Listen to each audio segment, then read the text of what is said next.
Yan, so, Pacboy, nakauwi na ng Manila.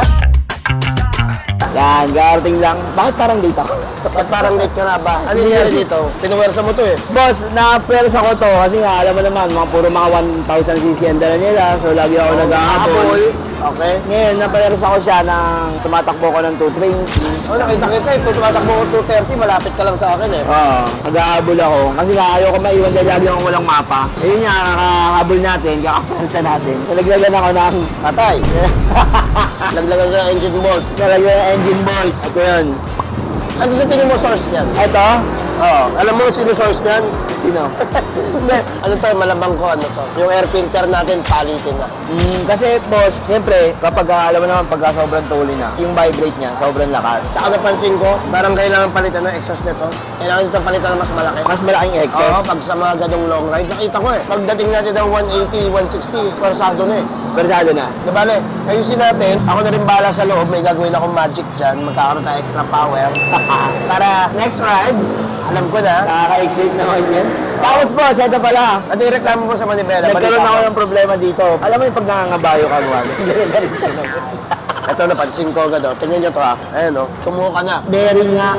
Sumuka na ng kalawang. Pag ang motor nyo po, isa yun sa pag-check. Pag may kalawang, Ibig sabihin, palitin na yung bearing. kasi sumingaw na siya. Ibig sabihin yung grasa sa loob, natunaw na. Nawala na. So ngayon, dumadaan sa tubig ulan to.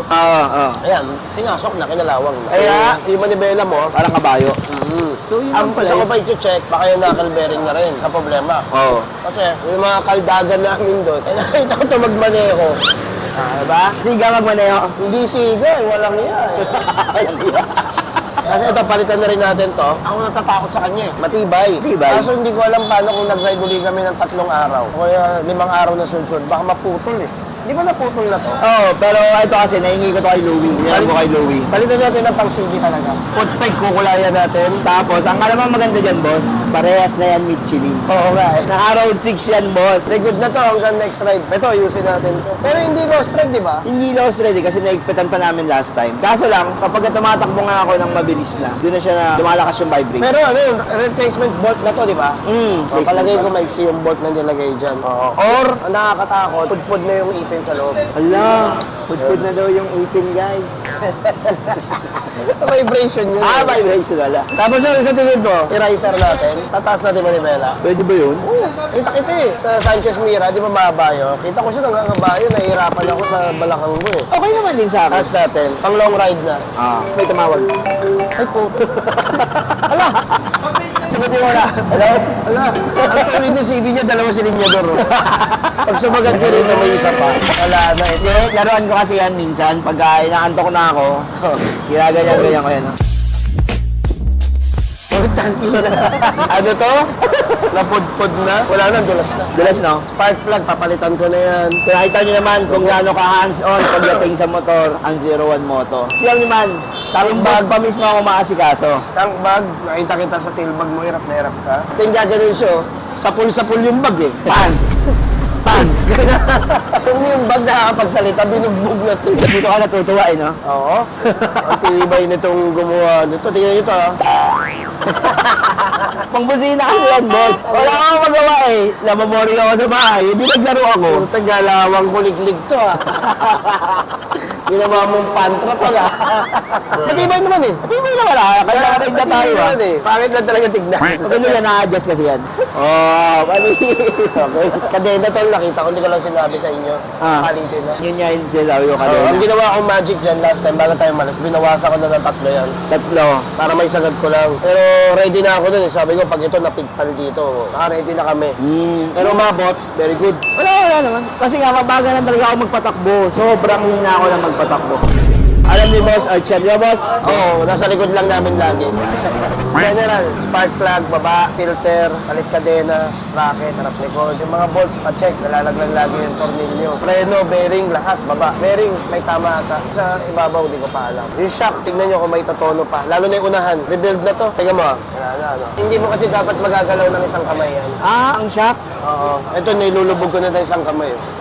Wala na yan. Iba talaga pag siga. Di ba, Master? Astig na siga. Astig na siga. Ako kinakabahan ako rito pag binuksan mo to, papalitan na to ng siga. Simula nung niregalo ni Cherry White yan, wala pa naman tayong pinalitan yan.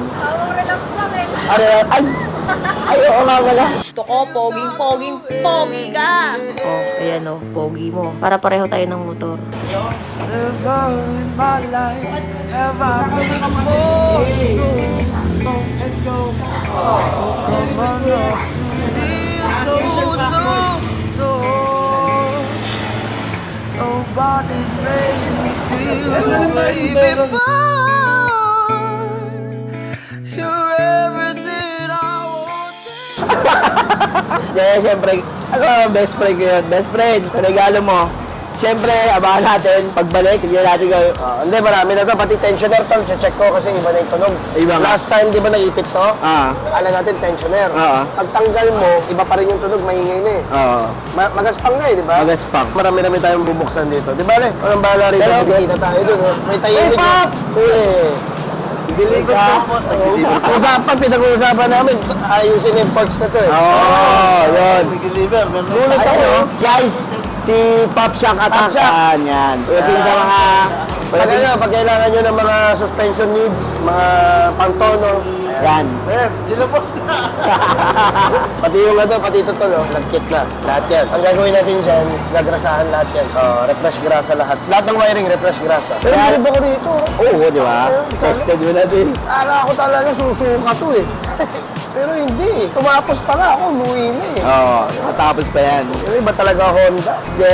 Iba rin kasi yan, guys. Base rin yan sa nag-aalaga ng motor nyo. Kung papalit-palit kayo ng mukhang nag-handle sa motor nyo. Kasi pwedeng, ito, sira ngayon, nilipat ko ng ibang pagawaan. Tapos, hindi nila maayos, ililipat ko. Hindi naman may monitor. Yeah, mas maganda yung may isang tumitingin sa motor nyo para na ma-monitor lahat. Ang Hindi ka pinaka- palipat-lipat. Pinakamagandang advice dyan, gawin yung parang kotse to. Pag saan yung dinalang kasa, dun lang. Yun lang. Huwag yung gawin parang regular na motor na pag dinala nyo sa ibang gawaan, pwede ilipat-lipat. Pwede lipat-lipat. Pwede yun sa mga regular na motor. Pero pag ganito, Guys, hindi nyo masusundan kung ano yung sira at hindi nyo matatapos. hindi, dami kasing pyesa nito. Oo. Hindi ka tulad ng maliliit, konti lang pyesa. Ang dami, oh. Kaya sa mga big bike users yan, dapat isa lang. Oo. 01. Dahil sa 01, ikaw ang number 1. Laking trabaho. Let's go.